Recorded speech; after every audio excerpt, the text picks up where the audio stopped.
Pastor, nakamute po kayo.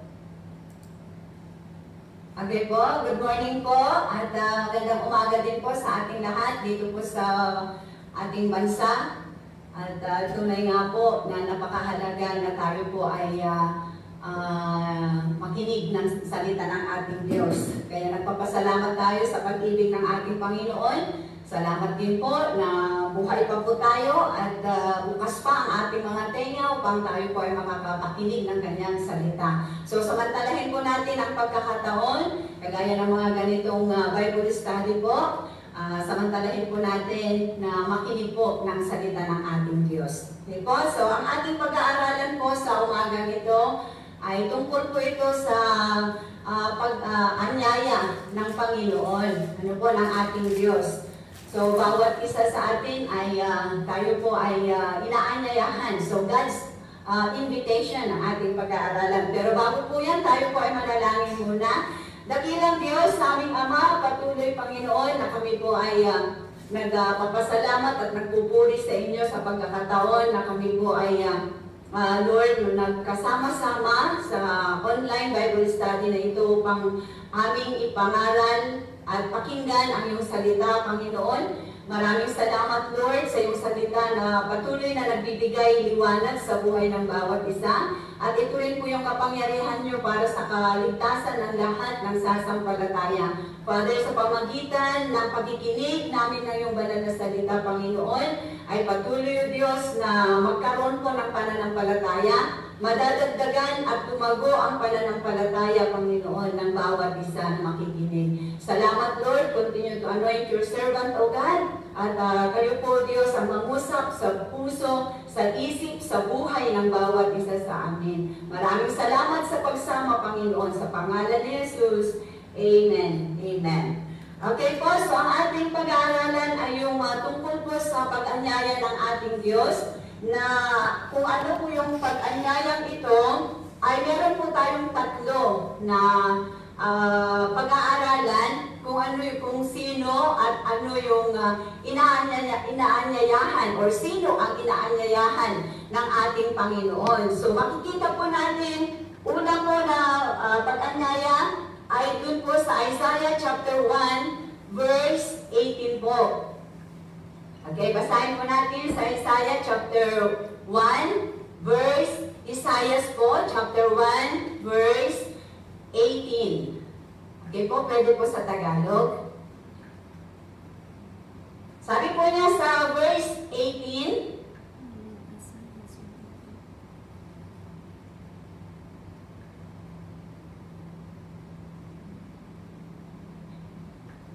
so ito po ay ang Panginoon po, tayo po ay inaanyayahan na tayo po ay lumapit sa Kanya. Sabi po niya dito sa verse 18 ng Isaiah chapter 1 verse 18, sinabi pa ng Panginoon, halikayo't pag-usapan natin ito.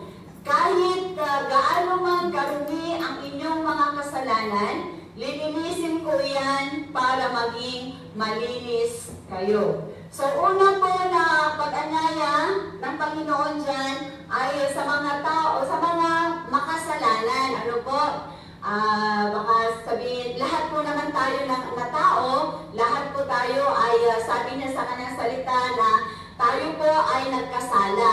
Tayo po ay nagkulang sa kaluwalhatian ng ating Diyos. Kaya tayo po ay, lahat po tayo ay makasalanan. Kaya bawat isa sa atin ay inaanyayahan ng Panginoon kasi tayo po ay makasalanan. So bawat isa sa atin, maliit man ang kasalanan o malaki ang kasalanan, bawat isa sa atin ay dahil sa pagmamahal ng Panginoon sa atin, tayo po ay kanyang inaanyayahan. So sabi po niya dito, kahit gaano man karumi ang inyong mga kasalanan, lilinisin ko yan para maging malinis kayo. Kaya nagpapasalamat tayo sa Panginoon na kahit sino man tayo, kahit anuman yung mga pagkukulang, pagkakasalan natin, tayo po ay tinatawag ng Panginoon, tayo po ay inaanyayahan niya upang lumapit sa Kanya. Unang, yung tinatawag ng Panginoon na tayo po na mga makasalanan, tayo po ay tinatawag upang tayo po ay magbalik loob sa ating Diyos. Una po, yung pagtawag ng Panginoon sa mga makasalanan. So tayo po lahat ay sabi po niya na tayo po ay inaanyayahan upang magsisi sa ating mga kasalanan. Ano po, kailangan yung talagang totoo na pagsisisi. Pagsisi hindi lang po yung paghingi ng tawad. Ano po, ang tunay po na pagsisisi, yan po ay pag-amin na tayo po ay mga makasalanan, pag-amin sa mga kasalanang nagawa, at tayo po ay magbabalik loob sa ating Panginoon. Kailangan na masunod natin ang kalooban ng ating Diyos. So yung pagsisisi po, kailangan na talikuran. Pag-amin, pagtalikod sa mga kasalanan, at pagbabalik loob sa ating Diyos. So talikuran na natin anumang mga kasalanan sa ating mga buhay. Dahil ang kasalanan po, yan po talaga ang naglalayo sa atin. Yan po ang dahilan kung bakit nagkaroon po ng kaparusahan, pumasok ang kasalanan sa mundo dahil sa paglabag nila Adan po noon, at pumasok din ang sa resulta ng kasalanan, pumasok din po ang kamatayan. Kaya tayo po hanggang ngayon, nagpapasalamat tayo na talagang inaanyayahan dahil sa pag-ibig ng ating Diyos sa atin, tayo po ay inaanyayahan niya na magsisi sa ating mga kasalanan. Ano po? So, kailangan nating pagsisihan, kailangan nating aminin yung mga kasalanan natin, kasi ang tao po na hindi talaga umaamin sa kanyang mga kasalanan ay talagang hindi po yan magsisisi. Pero pagka may pag-amin, may talagang pagpapakumbaba, marirealize mo na ikaw ay yung mga pagkukulang mo sa Panginoon, pagkakasala mo, ay talagang andun po yung pagtalikod. Pagka talagang andun yung pagsisisi, tunay na pagsisisi, ay tatalikuran mo yung mga kasalanan, and then babalik ka sa ating Panginoon. Ang una po na itinuro ni John the Baptist, si John the Baptist po sa Matthew 3:2 ay tungkol po sa pagsisisi. Yan po yung kauna-unahan na itinuro niya, na kailangan na magsisi kayo sapagkat malapit na ang paghahari ng Diyos. So ito ang kanyang sinasabi, magsisi na kayo sa inyong mga kasalanan. So ang pagsisisi, huwag pong ipagpaliban, kasi ang buhay po natin ay hindi po natin alam. Ano po? So samantalahin natin ang pagkakataon. Huwag nating sayangin ang ating buhay, huwag nating sayangin yung pagkakataon na ibinibigay ng Panginoon sa atin, na kailangan na pagsisihan na natin. So sabi niya, magsisi na kayo sa inyong mga kasalanan. So dapat ngayon na, dapat talagang baguhin na ang ating mga buhay.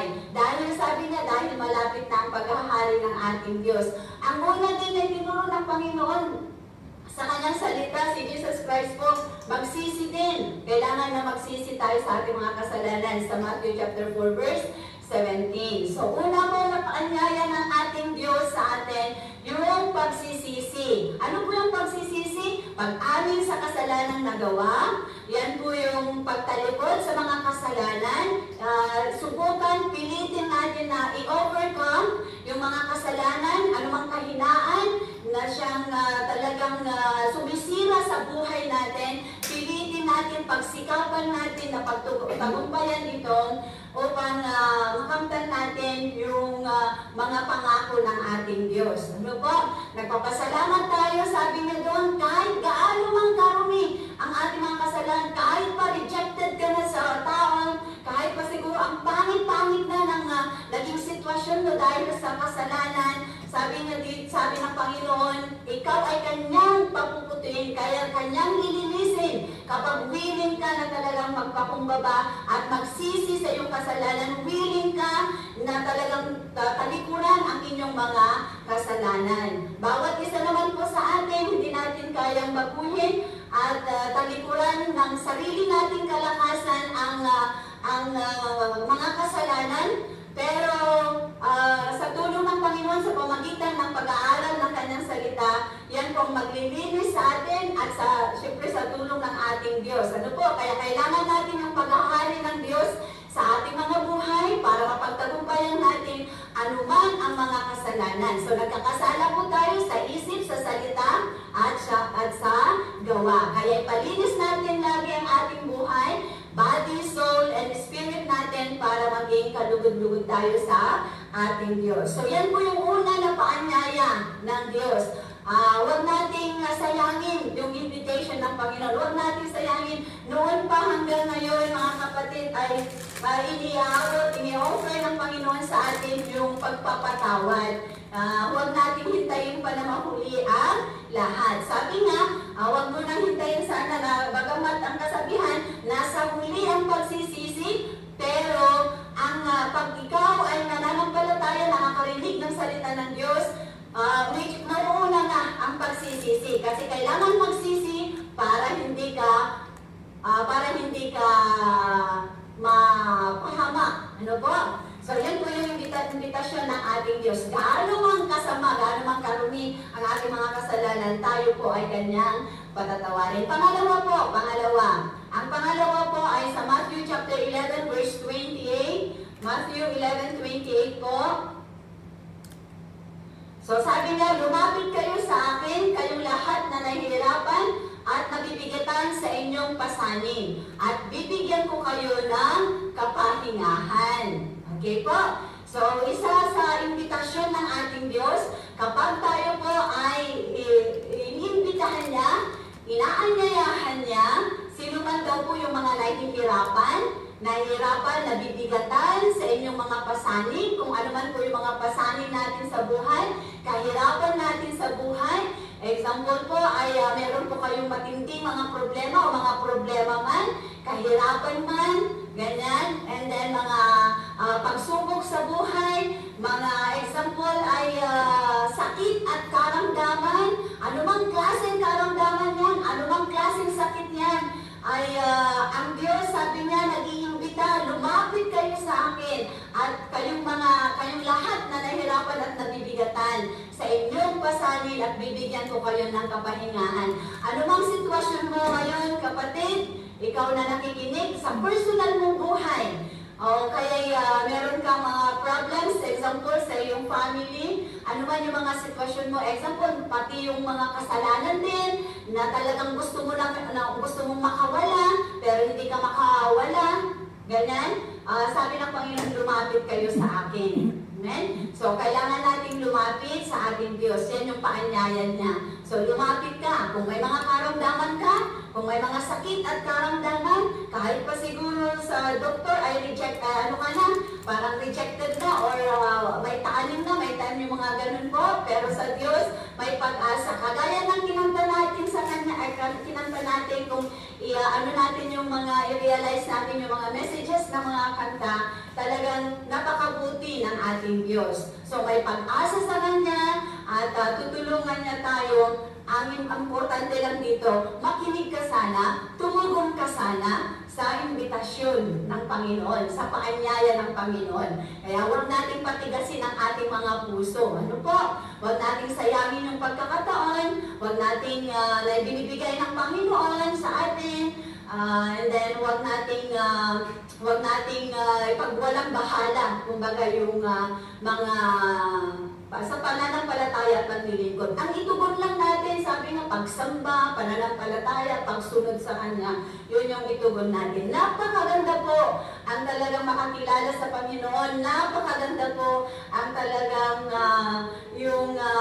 meron kang tunay na relasyon sa Panginoon. So, invitasyon para po sa mga nabibigatan, sa mga nahihirapan, anumang klaseng kahirapan yan, tutulungan tayo ng Panginoon, magkakaroon tayo ng kapahingahan. Hindi naman yung kapahingahan po, yung makikita mo yung talagang peace na nagmumula sa Diyos, and then kalutasan sa ating mga problema, makikita mo yung kapangyarihan ng ating Diyos kapag tayo po ay talagang tumugon sa paanyaya ng Panginoon. Lumapit tayo sa Panginoon, siya ang lapitan natin. Huwag yung kung sino-sino ang ang lapitan natin. Pag may problema ka, matuto ka na lumapit sa Diyos. Huwag mo nang iano sa iba. Ganyan. Dahil hindi ka rin matutulungan, baka mas lalo ka pang mahihirapan or maibaba or mahihirapan. Ano po? Kaya sa Diyos tayo lumapit. At yun, kagaya ng mga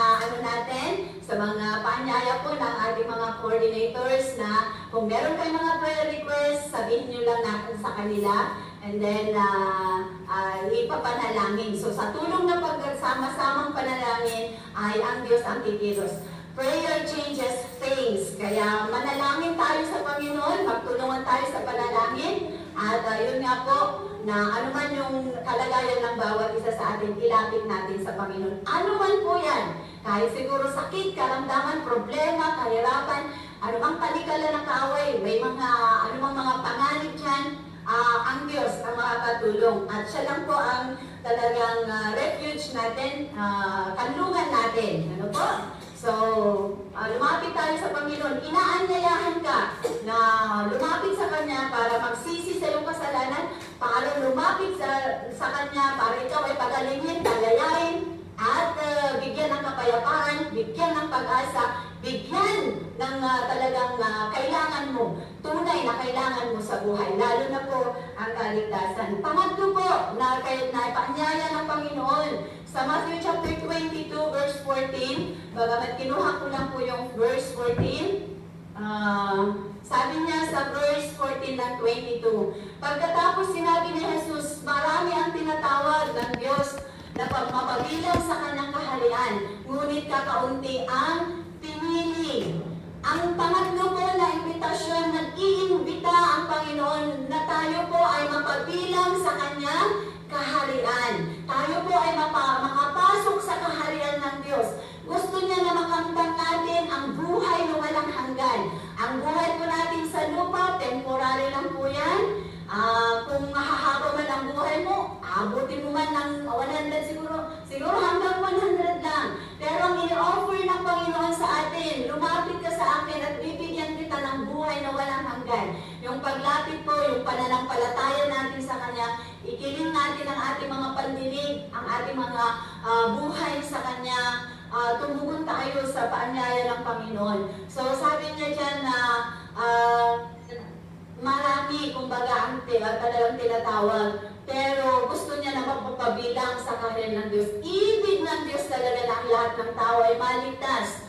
Ibig niya ang bawat isa sa atin. Kaya nung nagkasala po sila Adan at saka si Eva, ay gumawa pa rin po ang Panginoon ng paraan para tayo po ay may reconcile, maibalik sa ating Panginoon sa pamagitan ni Jesus Christ. At hanggang ngayon, kahit na ibinigay ng Panginoon ang kanyang buhay para tayo po ay tubusin, andun pa rin po yung kasalanan, pero hanggang ngayon, ay talagang gusto niya na tayo po ay maligtas. Gusto niya na mapabilang tayo sa kanyang kaharian. Ano po? Gusto niya na pumasok tayo sa kanyang kaharian. Gusto niya na maligtas tayo. Kaya kahit ano man yung, kahit na nasa liblib kayong lugar, kahit nandyan po kayo sa mga kinaroroonan nyo, pilit kayong inaabot ng Panginoon dahil mahal niya ang bawat isa sa atin. Gusto niya. Yan po kasi sa Matthew chapter 22, yan po yung invitation ng kasal, wedding, kumbaga, wedding, may wedding sa langit. Ang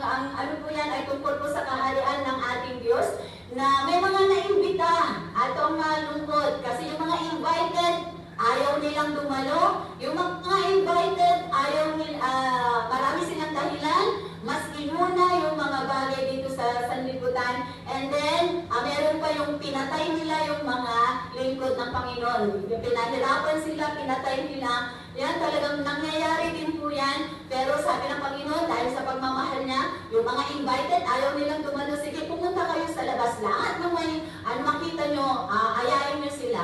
And then, nung nakapasok na, kailangan pa rin maglinis tayo ng ating buhay. Kasi, pwede ka pa rin palayasin kapag hindi malinis ang ating mga buhay. Kaya dun po sa Matthew chapter 22 verse 14 na marami ang tinawag, sabi, pero kakaunti ang napili. Kaya mag-ingat-ingat ang bawat isa sa atin na nawa, tinawag tayo, gusto ng tayo po ay tinatawag ng Panginoon, tinawag tayo at isa din sana tayo sa mapili or napili or pipiliin ng Panginoon. Last verse ko po, Matthew chapter 7 verse 13 and 14. Ito po yung pagpasok po sa makipot na pintuan, sabi dito. Pumasok kayo sa makipot na pintuan dahil maluwang ang pintuan at malapad ang daan patungo sa kapahamakan. Okay, ang paanyaya po dito, pumasok kayo sa makipot na pintuan. Dahil maluwang ang pintuan at malapad ang daan patungo sa kapahamakan. Kumbaga, maluwang, malapad ang daan, pero ang patutunguhan naman nun ay kapahamakan. At talagang sinabi sa salita ng Panginoon, marami ang pumapasok doon. Siyempre sa buhay, gusto mo yung free ka na gumawa ng gusto mo, okay na gawin mo lahat ng gusto mo, kahit yung kasalanan. Yan po ang tinatawag na yung pumasok kayo sa makipot na pintuan, yung pamumuhay kay Kristo, pamumuhay na bilang isang Kristiyano, at yung maluwang, yan po yung pamumuhay dito sa mundo. Magagawa mo nga lahat-lahat ng gusto mo, pero kapahamakan naman. Hindi lang na kapahamakan sa impyerno, kahit dito sa lupa, mapapahamak ka kapag ang buhay mo ay masama. Ganun. Kaya sabi niya, pumasok kayo sa makipot na pintuan. Sa verse 14 po, sabi po niya sa verse 14, ngunit makipot ang pintuan at mahirap ang daan patungo sa buhay na walang hanggan. At kakaunti lang ang dumadaan dito. Kahit nakakaunti lang ang dumadaan, sabihin mo sa sarili mo, isa ako doon. Ano po? Na tayo po ay talagang gawin natin, manampalataya tayo sa Panginoon kahit yung talagang sikapin natin na talagang sundin ang utos ng ating Diyos. So tatlo pong imbitasyon ng Panginoon. Imbitasyon sa mga makasalanan para sila ay magsisi sa kanilang mga kasalanan at talikuran at magbagong buhay at sumunod sa Panginoon. And then pangalawa po, yung imbitasyon, kung ikaw ay nahihirapan, nabibigatan, anumang klaseng kahirapan niyan, inimbitahan ka ng Panginoon, lumapit ka at wala pong imposible sa ating Diyos.